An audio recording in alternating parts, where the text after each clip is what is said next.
मेरे प्यारे बच्चों, आज का योगा सेशन अभी समाप्त हुआ। मैंने आपको प्राणायाम बताया। अब आज मैं कुछ आपको आध्यात्मिक चीज़ें बता रहा हूँ। खास तौर से अपने सनातन धर्म में दो ग्रंथ महत्वपूर्ण हैं, श्रीमद् भगवद गीता और श्री रामचरितमानस।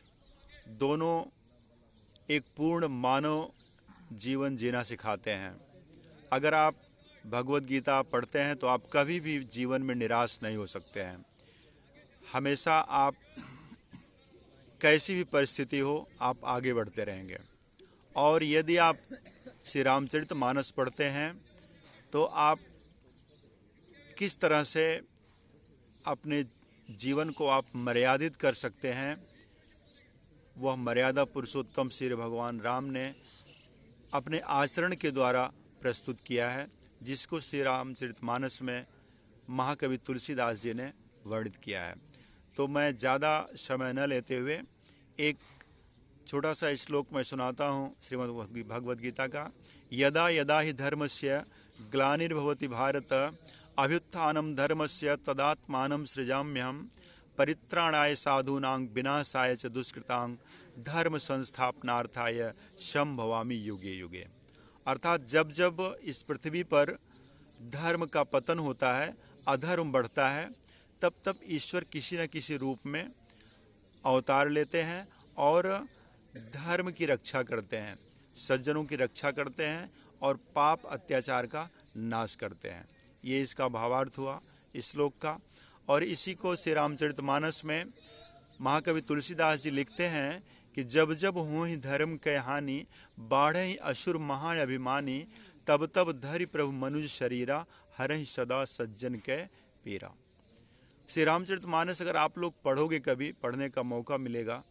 सबसे बड़ी चीज़ तो है कि हम लोगों को बचपन से पढ़ाया नहीं जाता है, जबकि बहुत ज़रूरी है, बच्चों को बचपन से पढ़ाना चाहिए। लोग सोचते हैं कि हमारा समय नष्ट होगा, पढ़ाई में डिस्टरबेंस होगा। ऐसा कुछ भी नहीं है। मैं जब इंटरमीडिएट में पढ़ता था तो एक बच्चा हमारे यहाँ का हाई स्कूल टॉपर था और पीसीएम में वो एडमिशन लिया था फिजिक्स केमिस्ट्री मैथ में। उसको मानस में कहीं से कोई प्रसंग पूछ लीजिए, वो बहुत अच्छे से प्रस्तुत करता था। ऐसा कुछ नहीं है, अगर आप डेली 2-4 चौपाई दोहे अर्थ सहित पढ़ते हो तो काफ़ी कुछ आपको कंठस्थ हो जाता है, आप अगर 10 मिनट भी समय देते हो तो मैं आपको एक वीर रस का प्रसंग सुना रहा हूँ। रामचरितमानस में ऐसा कोई रस नहीं है जो कि प्रसंग में ना हो। वीर रस, करुणा रस और जितने भी रस हैं सब आपको रामचरितमानस में मिल जाएंगे। आपको मैं लिए चलता हूँ जब भगवान राम सागर के तट पर पहुँचते हैं और समुद्र से प्रार्थना करते हैं कि हमें जाने का रास्ता दे दो। तो 3 दिन तक समुद्र से प्रार्थना करते हैं, विनती करते हैं, लेकिन समुद्र क्योंकि जड़ था, जड़ का मतलब मूर्ख व्यक्ति को आप कितना भी बोलते रहो, कुछ भी कहते रहो प्रेम से, लेकिन उसको नहीं सुनाई पड़ेगा। प्रेम की भाषा वो नहीं समझता है। तब भगवान राम को क्रोध आ जाता है और वही प्रसंग मैं आपको सुना रहा हूँ। विनय न मानत जलधि जड़, गए 3 दिन बीती, बोले राम शकोप तब, भय बिनु होहि न प्रीति।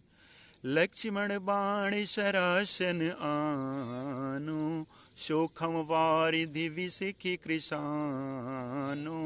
60 सन विनय कुटिल सन प्रीति, सहज कृपन सन सुंदर नीति। ममतारत सन ज्ञान कहानी, अति लोभी वति विरति वखानी। क्रोध हरि कामी हरि कथा, ऊषर बीज वै फल जथा। अस कहीं रघुपति चाप चढ़ावा, यह मत लक्ष्मण कै मन भावा। संधाने वो प्रभु विसिखि कराला, उठिय उदधि उर अंतर ज्वाला। मकर उरग झख गन अकुलाने, जरत जंतु जल निधि तब जाने। कनक थार भरी मणिगन नाना, विप्र रूप आयहु तजिमाना। काट ही पै कदली फरे कोटि जतन को सींच, विनय न मान खगेश तब, डांटे हूँ पय नव नीच। अर्थात जब भगवान राम ने अपना बाण चढ़ाया कि मैं समुद्र को अभी अपने बाण से सुखा दूंगा, और उस बाण के प्रताप से, गर्मी से पूरे समुद्र में उबाल आ गया। सारे जो जलचर थे, जो जीव थे, वो गर्मी से व्याकुल होने लगे। तब समुद्र जो है वो हाथ जोड़ करके बाहर आया और अन्य विनय करने लगा भगवान से कि ये सब कुछ आप ही का बनाया हुआ है प्रभु, हम तो एक मूर्ख जड़ हैं, कृपा करके आप मुझको क्षमा कर दीजिए। और बाद में वो बताता है कि आपके सेना में 2 ऐसे वीर हैं, नल और नील, जो कि उनको वरदान मिला हुआ है ऋषि के द्वारा कि वो अगर पत्थर डालेंगे तो वो पानी में तैरता रहेगा। तो उनके माध्यम से आप पुल का निर्माण कर सकते हैं। और क्योंकि तरकस से निकला हुआ बाण और जब प्रत्यंचा पे चढ़ जाता है तो वापस नहीं जाता है, तो राम ने कहा कि बाण अब क्या करें बताओ। तो उसने कहा कि एहि सर मम उत्तर तटवासी, हतहु नाथ खल अग खगराशि। अर्थात उत्तर तरफ राक्षसों का एक समूह रहता है, अगर आप चाहें तो अपने बाण द्वारा उनको नष्ट कर सकते हैं। फिर बाण ने भगवान श्री राम ने बाण को उत्तर दिशा में छोड़ दिया और जो राक्षस जाति थी वहाँ पे वो नष्ट हो गई। अर्थात कहीं भी अगर आपकी प्रीति से प्रेम पूर्वक काम नहीं चलता है, तो अगर आपके पास बल है तो उसका आपको प्रयोग करना चाहिए। ये प्रसंग आपको यही सिखाता है। आज का सेशन यहीं समाप्त होता है। धन्यवाद मेरे प्यारे बच्चों।